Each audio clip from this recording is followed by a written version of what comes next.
नमस्कार, मैं ज्योति कुमारी राजकीय महाविद्यालय बहरोड से आपका बहुत स्वागत करती हूँ। हम आज आदिकाल पर चर्चा करेंगे। प्रत्येक युग की अपनी सृष्टि और दृष्टि होती है। साहित्य युग निरपेक्ष होकर नहीं लिखा जा सकता। साहित्यकार की दृष्टि युग से जो सामग्री संकलित करती है, वही उसके मानस में गहराई तक जाकर सृजन का मार्ग निर्मित करती है। युग कोई भी हो, सभी का यही नियम लागू होता है। हिंदी साहित्य का प्रारंभिक काल भी इस नियम का अपवाद नहीं है। आदिकालीन साहित्य अपने समय और समाज की चित्तवृत्तियों का अभिव्यंजन है। उस समय जो परिस्थितियां थी, वे ही आदिकालीन साहित्य के सृजन का मूल कारण मानी जा सकती हैं। परिस्थितियां न केवल सामाजिक होती हैं, अपितु वे धार्मिक, सांस्कृतिक, राजनैतिक और साहित्यिक भी होती हैं। जब जैसा वातावरण होता है, उसी के अनुसार साहित्यकार सृजन का पथ पकड़ते हैं और वही पथ साहित्य के इतिहास का निर्माण भी करता है। आदिकाल के साहित्य के मूल में जो भी परिस्थितियां रही हैं, उन्हें जानकर ही हम उस साहित्य का मूल्यांकन कर सकते हैं। किंतु इससे पहले यह भी आवश्यक है कि हम जिस काल की प्रवृत्तियों का विश्लेषण कर रहे हैं, उसका नामकरण और सीमा क्या है। आदिकाल के नामकरण पर यदि चर्चा प्रारंभ करें तो यह बहुत ही प्रासंगिक चर्चा होगी और यह जानना हमारे लिए ज़रूरी है कि हमने आदिकाल का नाम आदिकाल क्यों रखा। हिंदी साहित्य सामान्य रूप से आदिकाल से प्रारंभ होता है। यह वह काल है जिसकी प्रारंभिक सीमा संवत 1050 से शुरू होकर संवत 1375 तक चलती है। आदिकाल के लिए विद्वानों ने जो नाम सुझाए हैं, वे इस प्रकार से हैं। मिश्र बंधु ने आदिकाल, आचार्य शुक्ल ने वीरगाथा काल, आचार्य हजारी प्रसाद द्विवेदी ने आदिकाल, डॉक्टर रामकुमार वर्मा ने संधि काल और चारण काल, राहुल सांकृत्यायन ने सिद्ध सामंत काल और श्री चंद्रधर शर्मा गुलेरी ने अपभ्रंश काल आदि नाम रखे हैं।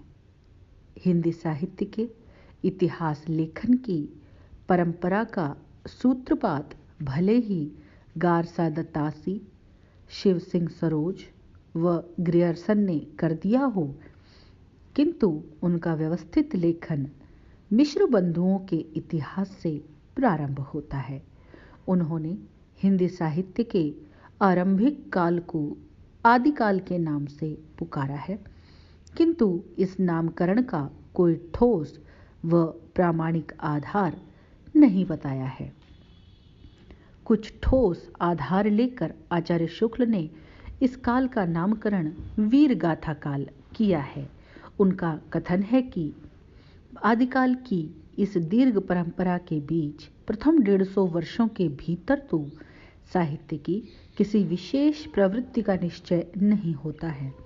धर्म, नीति, श्रृंगार, वीर सभी प्रकार की रचनाएं दोहों में मिलती हैं। इस अनिर्दिष्ट लोक प्रवृत्ति के उपरांत जब मुसलमानों की चढ़ाइयाँ का आरंभ होता है, तब से हम हिंदी साहित्य की प्रवृत्तियों को एक विशेष रूप में बंधी हुई पाते हैं। राजाश्रित कवि अपने आश्रयदाताओं के पराक्रमपूर्ण चरित्रों का वर्णन करते हैं। यह प्रबंध परंपरा रासों के नाम से जानी जाती है, जिसे लक्ष्य करके ही हमने इस काल को वीरगाथा काल नाम दिया है। आचार्य शुक्ल के अनुसार इस काल में 2 प्रकार की रचनाएं मिलती हैं, अपभ्रंश की और देश भाषा की।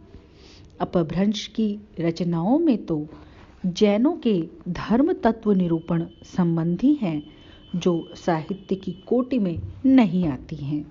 साहित्य पुस्तकें केवल 4 हैं: विजयपाल रासो, हम्मीर रासो, कीर्तिलता और कीर्ति पताका, देश भाषा की 8 पुस्तकें ये हैं: खुम्माण रासो, बीसलदेव रासो, पृथ्वीराज रासो, जय मयंक, जस चंद्रिका, जय चंद्र प्रकाश, परमाल रासो, खुसरो की पहेलियां और विद्यापति की पदावली।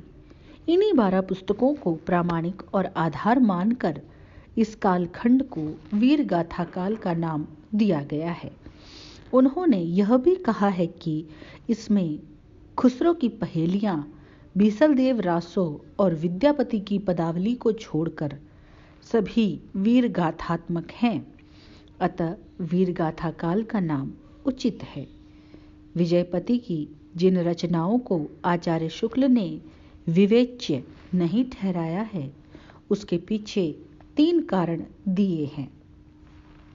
कुछ पीछे की रचनाएं, कुछ नोटिस मात्र हैं और कुछ जैन धर्म के उपदेश ग्रंथ हैं। इस प्रकार सिद्धों व नाथों की रचनाएं भी धार्मिक होने के कारण साहित्य संदर्भ में विवेचना के योग्य नहीं हैं।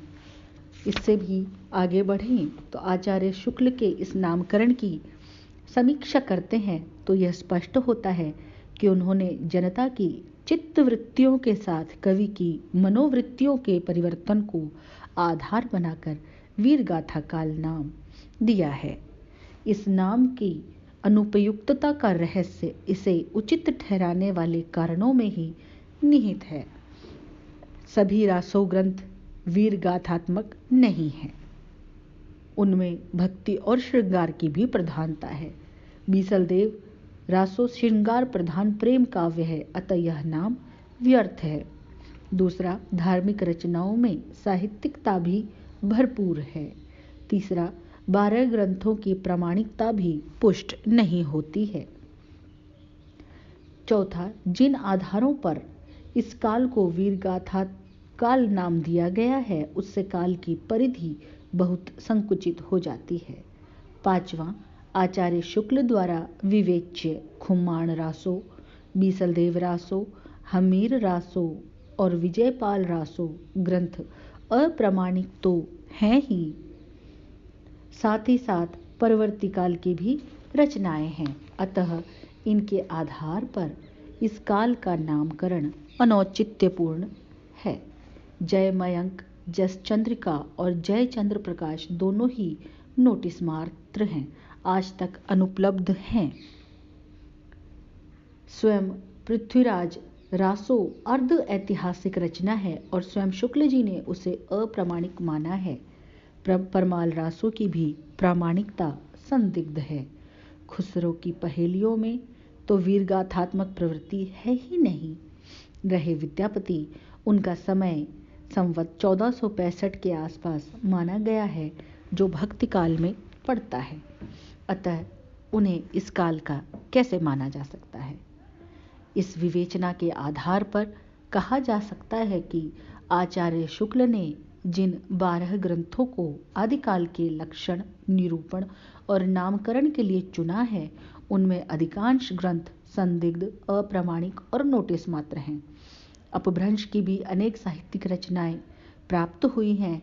इनमें कतिपय बौद्ध धर्म से जुड़ी हुई रचनाएं भी मिलती हैं। यदि इससे आगे बात करते हैं तो ऐसी पुष्कल उपलब्धियों के बाद और शुक्ल जी की अप्रामाणिक प्रवृत्ति और नोटिस मात्र रचनाओं की समीक्षा के बाद इस काल को वीरगाथा काल नाम नहीं दिया जा सकता है। राहुल जी ने इस काल के लिए सामंत काल नाम सुझाया है। उन्होंने इसकी पूर्वापर सीमा 8वीं सदी से 13वीं सदी मानी है। उन्हें इस काल में 2 प्रमुख प्रवृत्तियां मिली हैं, सिद्धों की वाणी और सामंतों की स्तुति। इस नामकरण का कोई औचित्य नहीं है। इस नाम में विविच्य काल की समग्र प्रवृत्तियों का बोध नहीं होता है। साथ ही सिद्धों और सामंतों की रचनाओं से एक रहस्यदर्शी लोक की सूचना तो मिलती है, किंतु लौकिक रस से अनुप्राणित रचनाओं की कोई प्रतीति नहीं होती है, जिसका आगे चलकर ऐसा कहीं ये प्रवृत्ति कहीं दिखाई नहीं देती है जो पौंचर्य, विद्यापति पदावली और संदेश रासक आदि में मिलती है और जिनका आगे चलकर पर्याप्त विकास हुआ, इस नामकरण से बोधित नहीं होता है। यह नाम भाषा शास्त्रीय दृष्टि से भी असंगत है। डॉक्टर रामकुमार वर्मा द्वारा किया गया नामकरण भी असंगत प्रतीत होता है। उनके द्वारा संधि काल नाम दिया गया तो यह भी आधारहीन लगता है। उसी से आगे बढ़ते हुए एक चारण काल का भी इसमें आदिकाल को नाम दिया गया। डॉक्टर गणपति चंद्र गुप्त ने यह टिप्पणी दी है कि डॉक्टर रामकुमार वर्मा इतिहास में एक भी प्रामाणिक चारण कृति का उल्लेख नहीं कर सके हैं, अतः यह नाम भी उतना उचित नहीं प्रतीत होता है। आचार्य महावीर प्रसाद द्विवेदी ने इस काल को बीज वपन काल की संज्ञा देकर भी एक नई बात कहने का श्रेय प्राप्त कर लिया है, किंतु यह नाम भी किसी दृष्टिकोण से अधिक ग्राह्य प्रतीत नहीं होता है। उपयुक्त विवेचन के आधार पर यह कहना बहुत ही स्पष्ट है कि इसके आदिकाल के विभिन्न नाम पड़े। चंद्रधर शर्मा गुलेरी ने इसे अपभ्रंश काल भी कहा है और इन विभिन्न नामों में ही प्रारंभिक काल या इसे आदिकाल नाम ही सुविधाजनक रूप से दिया गया है। इस युग के प्रारंभिक समय की सूचना और संवेदना दोनों ही का इस नामकरण से स्पष्ट हमें महत्व मिल जाता है। आचार्य द्विवेदी जी के अनुसार जिन रचनाओं को प्रामाणिक माना चाहिए उनमें धार्मिक ग्रंथों के अतिरिक्त रासो ग्रंथ, लौकिक साहित्य और अन्य फुटकर विषयों पर भी लिखी हुई रचनाओं को भी स्थान प्राप्त है। अतः इन सब को ध्यान में रखते हुए इस काल का नामकरण आदिकाल ही अधिक सुविधाजनक है। आचार्य हजारी प्रसाद द्विवेदी ने इस काल का प्रारंभ 13वीं शताब्दी से स्वीकार किया है और सभी मतों के बावजूद आज सभी विद्वान इस आदिकाल को, प्रारंभिक काल को आदिकाल ही मानते हैं। धन्यवाद।